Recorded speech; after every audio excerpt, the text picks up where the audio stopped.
Kind, that's the title. There's a song on the record called That's the title track. I co-wrote a lot of the material on the record. I've been working on this for a long time, you know, working with different writers from Nashville to Los Angeles. You know, really, it's a pretty personal record, but it's also like a collaborative, shared, you know, experience. I kind of had musically. I've been really focusing on writing songs with good melodic hooks and, you know, catchiness. You know, I guess that's more of like a pop sensibility in some ways, you know. But really committing to the guitar and giving people that edgy, gritty thing that they kind of come to expect from me. You know, we went to Memphis to record it, so it's got that Memphis soul feel to it, but it still has, you know, it feels, to me it feels like a lot of things. There's blues, there's Americana, soul, R&B, rock and roll, you know, and then like little touches of pop here and there. To me, you've moved a bit, because you started out, and a lot of artists say this, don't they? The blues home became home for them, but they do more than that. Yeah. And your music, you know, I first became aware of you with Black Wind Howling. And then Wild Heart. And I put you down as, you were sort of on the heavier end of the blues spectrum, I think. Yeah. And then Chills and Fever came out, and it was like, whoa. I know, that was like a huge shimmering pop and soul kind of influence. You know? Why did you make that change at that point? And you know, was it to encompass the journey a bit more, or was it? Well, I think you kind of come to a crossroads after you made 2 or 3 records. It's like, okay, you know, we could keep doing more of the same. But to me, it was such a natural movement to go and do a record like Chills and Fever, just because we've been talking about expanding the band for a couple of years. It was just finding the right time to make that jump, because you know how that goes. There's an actual real, you know, there's a, you know, you have to consider a lot of things when you add that many people into the group. Practicality, you know. So when I wanted to do that, it was like, well, let's like make a statement, you know. And I've been such a fan of soul and R&B and, you know, rock and roll, like Detroit rock and roll. It was just you had some of the Detroit Cobras. Yeah, some of the former members of the Detroit Cobras came in and played on the record. You know, and then we brought in horns from New Orleans, and my producer Bobby Harlow is like a real rock and roll Detroit, you know, dude. He's amazing.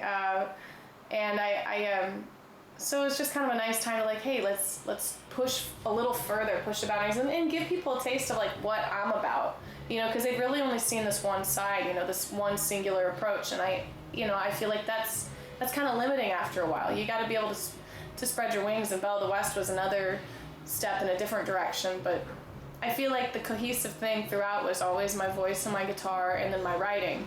You brought both those albums out in 2017. Yeah. No one does that nowadays. 2 albums in a year. I'm sure Thomas at Roof Records was like, you guys are crazy, but he let us do it.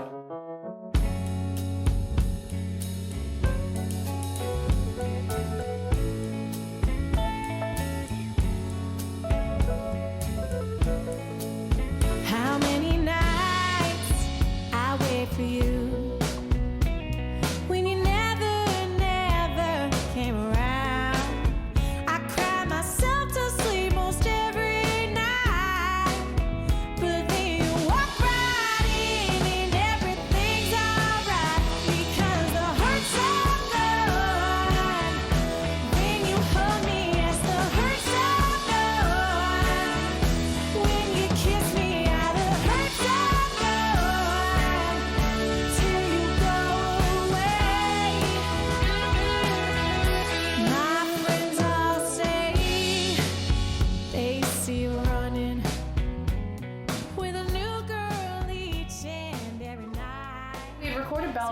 First, actually. That was like, I went into the studio with Luther Dickinson to record Belle of the West after Wild Heart, because we had spent a couple of days from the Wild Heart session going to Zebra Ranch to do like an acoustic old school setup, and I wanted to do an entire album of that, and that one was sort of like Nashville meets North Mississippi with the players that we brought in. And, you've described that sort of Americana approach to that.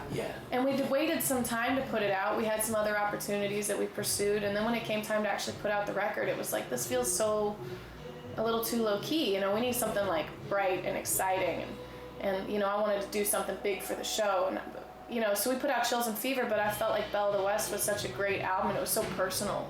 I didn't want to throw it away, so we said, screw it. Too many here. Here we go.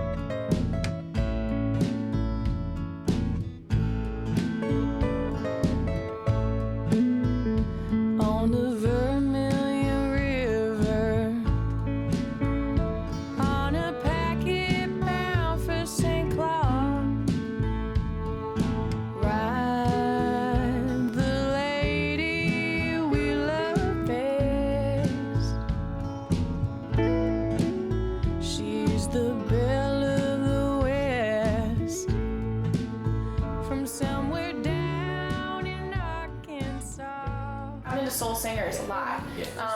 But you know, when I was starting out playing guitar and singing, it's like I don't know. I mean, I'm kind of a purist in the sense if I'm going to cover like a soul song that has horns on it, I don't want to do it. I mean, I did some stuff like that as a trio, but there felt like there needed to be that other dynamic and dimension to really get the point across. You know, that's, to me, I just wanted to do these songs justice. So to have that fuller band so you could really just ride that dynamic wave was important to me. You come from Kansas City. Yeah, that's where I you was born. Did open mics and jam sessions and all that kind of thing growing up when you were learning your chops. Was that, I've never been there. Yeah. I would imagine Kansas has that kind of soulful thing as well as blues, is it? Kansas City has a long history and tradition of blues and jazz. I think Kansas City has its own sound, and it's a little bit of an underrated musical city. It ebbs and flows at times of like, you know, it's either got a lot going on locally music-wise, or it's kind of in a down slump or whatever. But, you know, when I was coming up, it felt like there was a lot going on. And it was like an exciting time to be learning how to front a band and put on shows and play guitar and sing, you know. I mean, there was a lot going on at the time. Yeah. Why was your first album a live album? Because I was poor. Yeah. Because I was poor, I suppose and it was a means to an end. You know, you do literally one take, and you're like, and that's the track. There's nothing else I can sit there and freak out about. I have to just commit to this and put it out.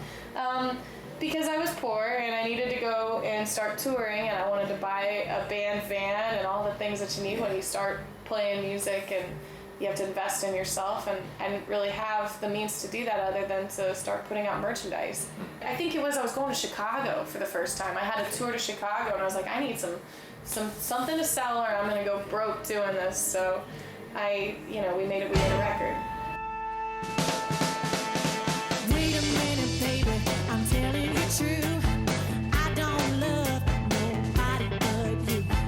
I don't want nobody else. I just got to have you, honey, to myself. Now my friends, they laugh, they say I'm gonna cry, but without your love, I know I'm surely gonna die. I'm begging, oh no, baby.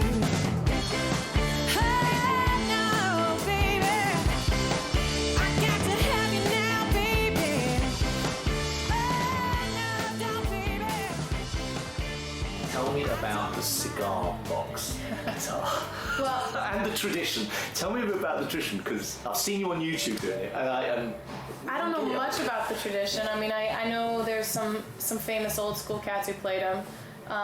When I first started seeing them, I think I was 17 years old, and I'd gone to this festival down in Arkansas, and there were these guys playing them on the Midway. And they are literally guitars made out of cigar boxes. Yeah, and look, I mean, I don't care what it's made out of. It's like, it makes the sound that's a little like, it's really weird compared to a normal guitar. There's just like a buzzsaw kind of sound to it, and I was like, that's pretty like heavy metal right there. And it just makes the heaviest tone.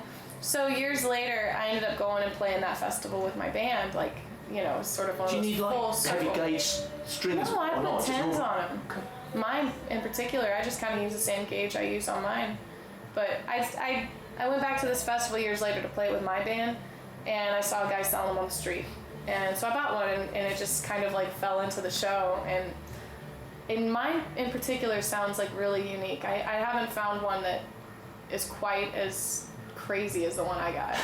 I'll be honest with you, I don't know what I'm gonna do when it breaks, because I probably won't buy another one. I don't know what to say about it. It's a unique, it's a very personal thing. It's like any other guitar, you know, they all got their own personalities, and that one just happens to be really special.